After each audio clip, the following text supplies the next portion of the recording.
Pay and interact with niche-specific Instagram influencers. Please understand that persona is the name of the game in Instagram. People follow personas. They're not following just because somebody has nice pictures. Most people can do that. Most people can manage to post nice pictures every once in a while. Instead, they're following personas because they have a distinct spin on whatever niche they're in. They have a distinct personality. They have a distinct point of view.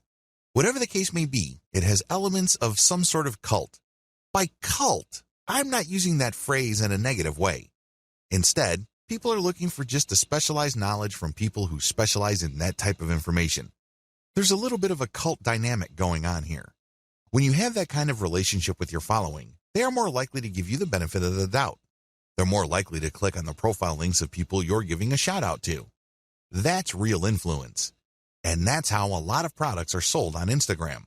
For example, if you follow somebody who you can count on to publish the very best pictures on luxury watches that he or she actually wears, chances are you would sit up and pay attention when this person posts a picture of a really nice-looking big brand watch with the message 40% off on it. That would get your attention.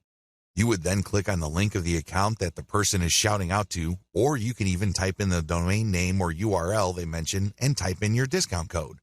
That's how influence works. It's all about this cult of personality.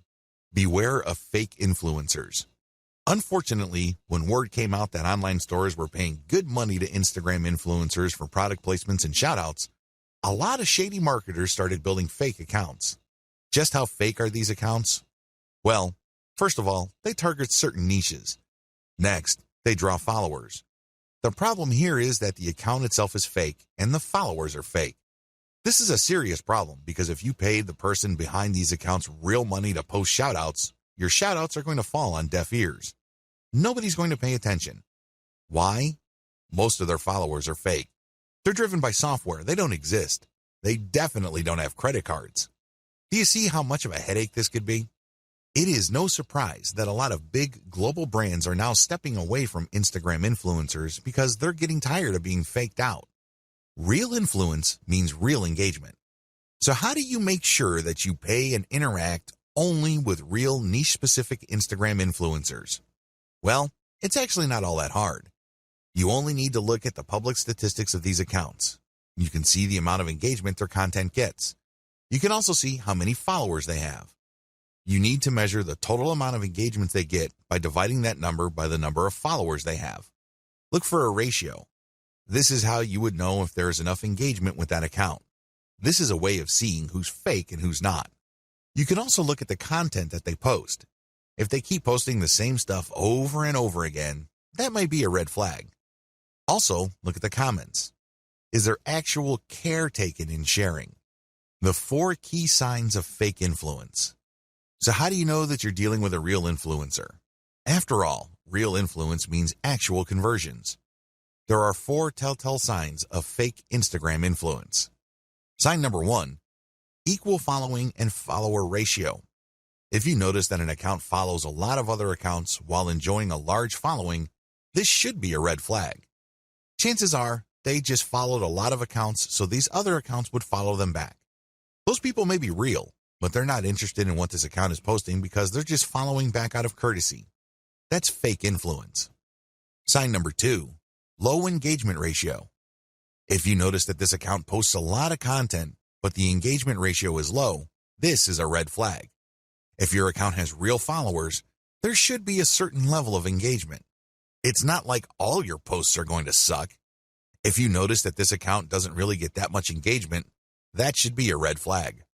Sign number 3, they obviously ask for money. If it's obvious from the profile description of the niche-specific account you're trying to buy shoutouts from that they take payments, you might want to pay attention. Look at how they describe themselves.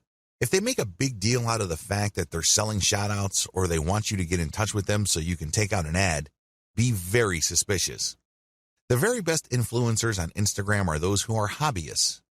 These are people who are just very passionate about a particular topic. They don't really care about getting paid. They just eat, sleep, and live the topic. Maybe it's travel. Maybe it's women's fashion. Maybe it's luxury watches. Maybe it's sports cars. Whatever the case may be, they are hobbyists. They are passionate about that topic, so they post picture after picture of that topic. Those are the people you should gun for.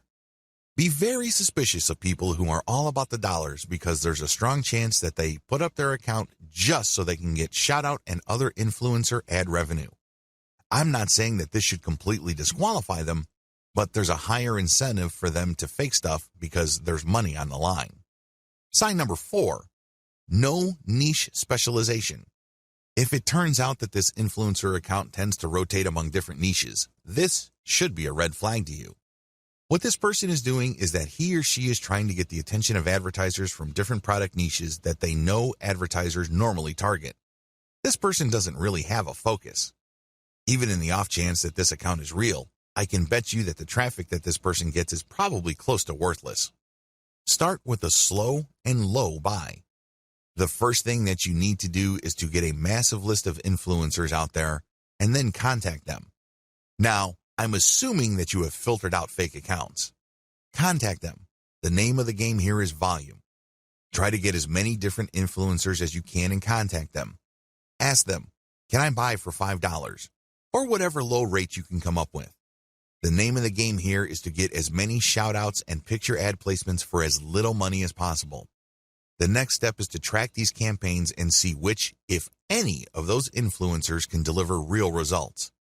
You should be able to come up with a top 3. If you, for example, have 100 influencers running your ads and doing shoutouts, you should be able to identify the top 3 in terms of conversions. You own your online store, so you know whether you sold or not. You know whether you moved a product or not. You should also use specialized discount codes so you can track who is actually selling. Pick the top 3 and pay them more for exposure. This is how you maximize your results. So, you start out low and slow, and then you scale up the campaigns that actually produce the desired result.